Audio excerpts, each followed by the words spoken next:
जब ग्राहक यानी कि आप और हम किसी चीज़ को खरीदने बाजार जाते हैं तो उसका हम मोल भाव करते हैं और 3-4 दुकानों से उसका प्राइस पता करने के बाद ही हम जहां से हमें वो चीज़ सस्ती मिलती है वहां से हम उसे बाय करते हैं।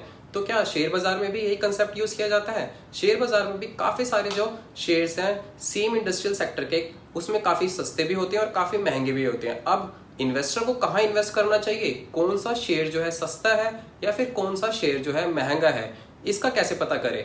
तो इन्वेस्टर की यानी निवेशकों की इस प्रॉब्लम को काफी हद तक जो सॉल्व करता है वो है PE ratio, price to earning ratio. तो आज का जो टॉपिक है पीई रेशियो है, चलिए इसे और अच्छे से समझते हैं स्क्रीन पर। तो गाइस पीई रेशियो क्या है? Price to earning ratio. Key points पे जरा ध्यान देखते हैं इसको समझने के लिए। ये हमें क्या बताता है जानते हैं।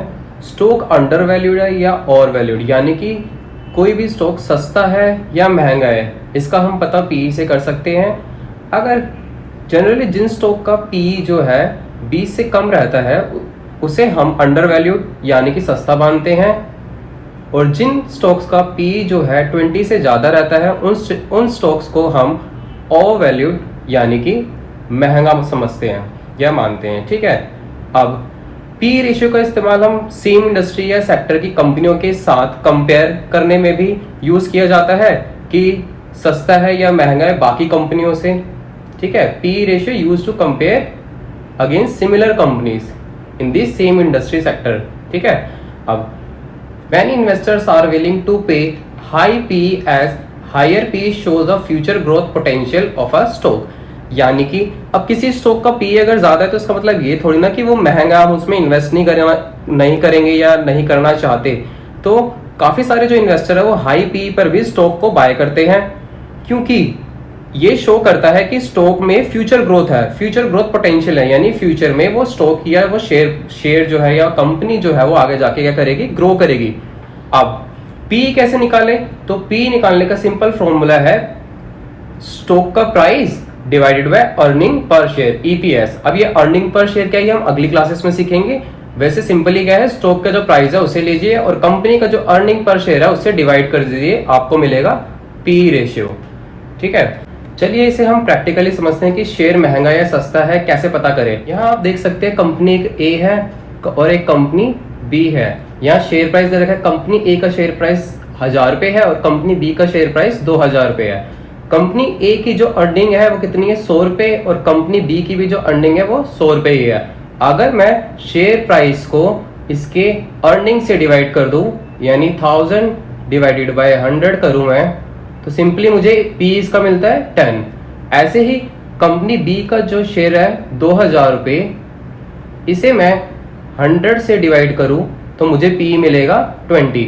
तो यहाँ आप देख सकते हैं, आपको लगेगा कि जो कंपनी ए है वो सस्ती है और कंपनी बी जो है वो महंगी है, क्योंकि पी जो है कंपनी बी का जो है एज कंपेयर टू कंपनी ए क्या है, ज्यादा है। तो आपको ये लगेगा कि कंपनी ए सस्ती है और आप इन्वेस्ट कर देंगे क्योंकि सस्ती चीजें सभी को अट्रैक्ट करती है, मगर स्टॉक मार्केट में ऐसा नहीं चलता। ऐसा ही होता तो इन्वेस्टिंग ही इजी हो जाती। कम पी वाली हम कंपनीज ढूंढते और उसमें इन्वेस्ट कर देते और बन गए हम सक्सेसफुल इन्वेस्टर, बट ये इतना आसान नहीं है। चलिए कंपनी ए और बी को और अच्छे से समझते हैं। जैसे आप यहाँ पे इसके ग्रोथ देख सकते हैं, कंपनी ए और बी का ग्रोथ देखते हैं। जैसे कंपनी ए की जो ग्रोथ रेट है फर्स्ट ईयर में 10 है, सेकेंड ईयर में 20 है, थर्ड ईयर में 30 है, यानी 10% की अप्रोक्स 10% के हिसाब से कंपनी ग्रो कर रही है।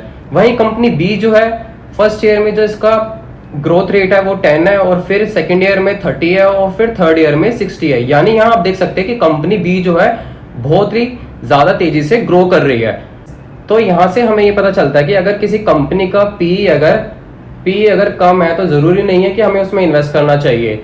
जो काफी सारे इन्वेस्टर जो हैं महंगी पी वाली कंपनी में भी इन्वेस्ट करते हैं क्योंकि वहां पे उन्हें फ्यूचर ग्रोथ दिखती है। तो गाइस ध्यान रहे कि जब आप पी रेशियो कंपेयर करते हैं जिस कंपनी में आप इन्वेस्ट करना चाहते हैं उसका किसी दूसरी कंपनी से, तो ये चीज ध्यान में रखनी चाहिए कि वो जो दूसरी कंपनी है सेम सेक्टर या सेम इंडस्ट्रीज की होनी चाहिए। यानी कि ये ना हो कि आप किसी आईटी सेक्टर में इन्वेस्ट कर रहे हैं और उसका कंपैरिजन, उसके पी का जो कंपैरिजन है किसी एफएमसीजी यानी fast moving consumer goods company के साथ कंपैरिजन कर रहे हैं। तो चलिए मैं आपको एक स्लाइड से दिखाता हूँ। एफएमसीजी सेक्टर की कंपनीज हैं यानी फास्ट मूविंग कंज्यूमर गुड्स। अब आप यहाँ देख सकते हैं हिंदुस्तान यूनिलीवर का जो पी है वो 58.20 है, डाबर इंडिया लिमिटेड का जो पीई है 55.05 है और नेस्ले का पीई जो है 87.50 है। तो यहाँ आप कंपैरिजन कर सकते हैं कि ये सेम सेक्टर की कंपनीज है, तो इनका जो पी के हिसाब से कंपैरिजन करके आप इन्वेस्ट कर सकते हैं कि किसका कम है या किसका ज्यादा है। अब मैंने जैसे आपको पहले बताया था, अगर किसी कंपनी का पी ये जो कम है तो इसका मतलब ये नहीं कि उसमें इन्वेस्ट कर देना चाहिए। हमें बाकी भी फंडामेंटल्स और भी चीजें हैं जो कि हम आगे क्लासेस में सीखेंगे, उनको भी हमें देखना है।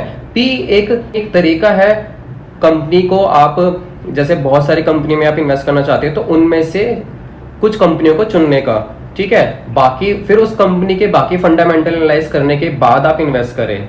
तो गाइस, आशा है कि अब आपको पी रेशियो का कंसेप्ट क्लियर होगा। और आज का अगर वीडियो आपको पसंद आया तो लाइक करें और हमारे चैनल को सब्सक्राइब करें। Thank you.